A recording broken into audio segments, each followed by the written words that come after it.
자, 지구촌 뉴스 이유정 리포터 연결돼 있습니다. 자, 이유정 리포터 안녕하세요. 안녕하세요. 예. 자, 지구촌 뉴스 첫 번째 소식 뭡니까? 네, 아프가니스탄 카불 공항에서 발생한 폭탄 테러에 대한 대응으로 미국이 이번 테러의 배후로 지목된 이슬람 국가 IS의 아프간 지부 대원을 공습했습니다. 바이든 미국 대통령이 대가를 치르겠다고 한 지 하루 만인데요. 공습은 무인 드론을 통해 이뤄졌고 표적 2명만 살해되고 민간인 사상자는 없다고 알려진 상태입니다. IS가 그러니까 카불 공항에 폭탄 테러를 자행을 하자 미국이 이제 IS에게 보복을 했다는 거지 않습니까? 지금 그 카불 공항 현재 테러 상황은 어떻습니까? 네, 카불 공항 테러로 인한 피해는 점점 불어나고 있습니다. 현지 시각 26일 아프가니스탄의 수도 카불 공항 외곽에서 연쇄 자살 폭탄 테러가 일어난 후 사상자가 대규모로 발생했는데요.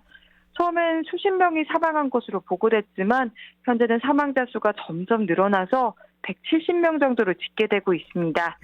부상자도 수백 명에 이르는 것으로 알려졌는데요. 미군의 경우 해병대원 10명을 포함해 13명이 숨졌고 18명이 다쳤습니다. 대규모 폭발이 일어난 데다 부상자가 상당해서 사망자 규모는 앞으로 더 커질 수 있습니다. 테러 배후로 지목된 IS 호라사는 미국과 탈레반 모두에게 적대적인데요.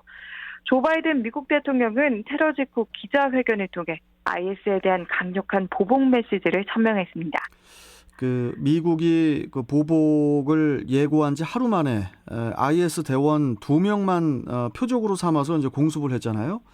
그러면은 벌써 뭐 정확한 배후를 찾아냈다는 건가요?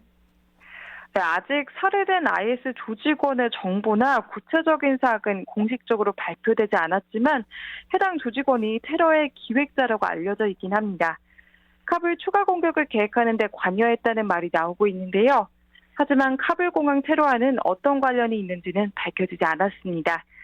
살해된 조직원은 조력자와 함께 자동차에 타고 있었고 미군은 드론을 사용해 목표물을 정밀 타격했다고 합니다. 미국은 해당 공습으로 IS의 고위급 2명이 사망하고 1명이 부상을 당했으며 민간인 사상자는 없다고 기자회견에서 밝혔습니다. 이번 공격에 이제 그 무인 항공기 드론이 이제 활용이 됐는데 무기로 사용됐다는 게 또 좀 생소한데요. 미국이 다른 방법 말고 드론을 선택한 이유가 있을까요? 네, 미국은 특정 테러 기획자를 제거하는데 무인 항공기가 가장 효율적인 수단이라고 판단한 것으로 보입니다. 이번 공습에 R9X로 불리는 변형 헬파이어 미사일이 사용됐다고 하는데요. 이 미사일은 폭약이 된 탄두가 없는 대신 6개의 칼날이 펼쳐지면서 표적을 공격한다는 점이 특징입니다.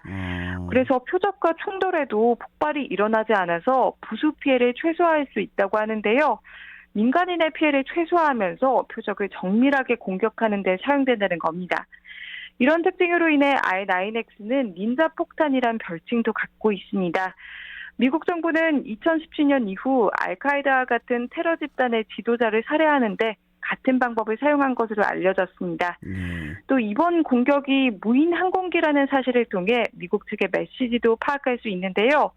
무인 항공기 공격은 표적의 위치를 정확히 파악해야 한다는 점을 고려하면 철군 이후에도 미국 측이 항상 테러범들을 감시하고 있다는 경고 의미가 담겨 있고요. 여기에 막바지 철군 상황에서 일단 아프간의 병력이 다시 투입하는 상황은 우선사항이 아니라는 뜻도 담긴 것으로 해석됩니다. 알겠습니다. 자, 다음 소식 전해주시죠. 네, 지금 우리나라에선 백신 예약이 온라인을 통해 신속하게 이뤄지고 있죠. 예. 하지만 이웃나라 일본의 상황은 다릅니다. 도쿄도에서 젊은 연령층을 대상으로 예약 없이 코로나19 백신을 맞을 수 있도록 하자 예상외로 많은 사람이 모여 혼선이 빚어졌는데요. 이에 당국이 추첨을 통해 접종 대상자를 뽑기로 방침을 바꿨습니다. 접종소에 많은 사람이 몰려 발생한 긴 대기 행렬을 줄이기 위한 조치인데요. 예. 그럼에도 불구하고 코로나19 백신을 접종하기 위한 대기 행렬은 줄어들지 않았습니다. 도쿄도는 지난 27일 번화가인 시부야역 인근에 16세에서 39세 젊은 층을 대상으로 예약 없이 선착순으로 코로나19 백신을 맞을 수 있는 접종소를 처음 열었습니다. 코로나19 신규 감염자의 절반가량을 차지하는 20에서 30대가 백신 접종에 관심을 두도록 하기 위해서인데요. 하지만 도쿄도가 하루에 200명 정도 올 것이라고 예상한 것과 달리 접종 희망자가 첫날 이른 새벽부터 대거 몰려들면서 감염이 확산되기 쉬운 밀접 접촉 환경이 조성됐습니다. 이에 도쿄도는 결국 개장 하루 만에 접종자를 300명 정도로 늘리고 추첨으로 당첨된 사람들만 백신을 접종하기로 변경했습니다. 대기 행렬의 밀도를 낮추기 위해서 오전 9시부터 1시간 30분 동안 접종소를 찾은 사람들에게 추천권을 나눠준 뒤 오전 11시쯤 추천 결과를 대화 앱인 라인이나 트위터로 알려주는 방식입니다. 하지만 방식이 바뀌었는데도 불구하고 사람들은 28일 새벽부터 접종소 근처에 모여들었고요. 대기 행렬은 1km 떨어진 하라주쿠역 근처까지 이어졌다고 합니다. 이로 인해 추천권 배포 시간도 40분 정도 당겨져서 8시 20분에 배포를 시작했습니다. 참, 좀 이해가 안 가는 게, 코로나19 감염을 예방하기 위해서 이제 백신을 접종을 하는 건데, 오히려 바이러스 전파가 쉬운 그 환경을 만들었단 말이죠. 이게 너무 이해가 안 가는데요. 네, 우리나라에선 절대 상상하지 못할 일인데요. 하지만 이렇게 예약이 필요 없는 접종소가 주목을 받자 일본의 다른 지방자치단체에서도 개설 움직임이 나타나고 있습니다. 아이치현은 내달 11일부터 11월 5일까지 나고야 시내 중심부에서 예약하지 않고 백신을 맞을 수 있는 접종소를 운영하기로 했습니다. 이용자 수가 수용 능력을 넘어서면 추첨제를 도입하는 것을 검토하고 있습니다. 또 젊은 층의 접종을 늘리기 위해 10월 말까지 2차 접종을 마친 20에서 30대 2만 명에게 하나 10만 원 상당의 식사권을 추천 방식으로 나눠줄 예정입니다. 예, 되게 복잡하네요, 일본이. 예. 자, 마지막 소식 전해주시죠. 네, 마지막은 도쿄 패럴림픽 소식을 가져왔습니다.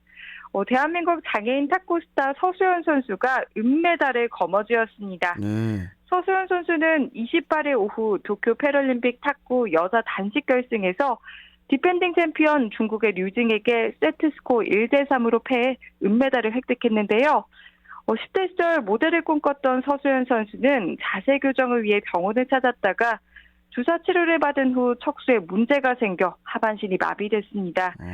이후 재활을 위해 탁구를 접하며 새로운 인생을 시작했는데요. 서수연 선수는 리우 패럴림픽에서 여자 탁구 단식 최초의 은메달을 따내며 장애인 스포츠 대표 스타로 급부상했습니다. 서수연 선수는 은메달을 따낸 후 지역 복지관에 기부하는 등 조용히 나눔을 실천하는 모습으로도 귀감이 되기도 했습니다. 서수연 선수의 여정은 여기서 끝이 아닌데요. 내일은 후배 이미규, 윤지우 선수와 함께 여자 단체전에서 다시 한번 금메달에 도전할 예정입니다. 예, 이거 우리 서수연 선수 박수 한번 드려야 될 것 같습니다.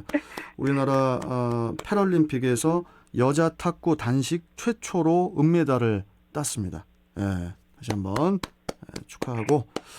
자, 여기까지 지구촌 소식 알아봤고요. 이유정 리포터와 함께했습니다. 고맙습니다. 네, 고맙습니다. 예. 자.